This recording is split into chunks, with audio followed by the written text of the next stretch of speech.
Friends வணக்கம். கீழடி அகழ்வாராய்ச்சி பயணத்தினுடைய தொடர்ச்சி தான் நம்ம இன்றைக்கி பார்க்க போகிறோம். நேற்று ஒரு ஷார்ட்ஸ் வீடியோ போட்டிருந்தேன். அதனுடைய தொடர்ச்சியாக இதை பாருங்கள். இந்த இடம் உண்மையிலேயே மனிதர்கள் வாழ்ந்த இடம். அவங்க வாழ்ந்த காலத்தில் ஏதோ ஒரு இயற்கை சீற்றம், அதனால் இது மண்ணெல்லாம் போட்டு மூடி இருக்குது.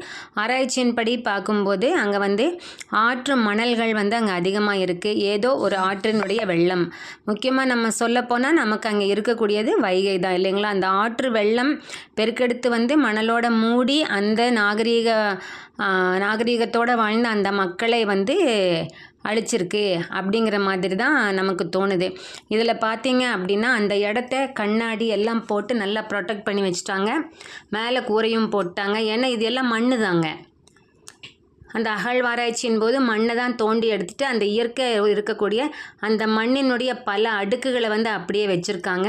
தண்ணிப்பட்டு அது கரைஞ்சி போகிறதுக்கு வாய்ப்புன்னுட்டு அந்த ஒரு கோடுமே பாருங்களேன், ஒரு காலகட்டத்தில் அங்கே மண் மூடினதையும் மேடிட்டதையும் காமிக்குது. அங்கே டம்பிங்னு சொல்லிட்டு ஒன்று போட்டிருப்பாங்க. அது குப்பை மாதிரி ஏதோ போட்டு மூடினது மாதிரி காமிக்குதுங்க. இது மாதிரி ஒரு இடத்துலையுமே இது நடந்துட்டுருக்குது பாருங்களேன். அந்த இடத்துல அந்த குறிப்பிட்ட பகுதியில் அந்த தென்னந்தோப்புக்குள்ளே இருந்த அந்த பகுதியில் இது எல்லாமே இந்த நிகழ்வுகளுக்கு உண்டான அத்தாட்சியாக கிடச்சிருக்கு. அந்த கோடுகள் ஒன்றொன்றுமே போட்டிருக்கு. இயற்கையில் அமைந்த கோடுகள்ங்க. அந்த மண் ஒரு காலகட்டத்துலேயும் அந்த மண் வித்தியாசமான மண் படிஞ்சிருக்கு. இப்போ இதில் பார்த்தீங்கன்னா அந்த நிலமாகட்டும் இல்லை அந்த சுவர் மாதிரி இருக்க பகுதி ஆகட்டும், அதில் எல்லாமே அவங்க பயன்படுத்தின சில பொருள்களினுடைய என்ன சொல்லலாம், ரிமைனிங்ஸ் அங்கே இருக்குது பாருங்களேன். இப்போ அந்த ஓடுகள் மாதிரி இருக்குங்க. அப்புறம் மண் பாண்டங்கள், விதவிதமான மண்பாண்டங்கள் அங்கே இருக்குது.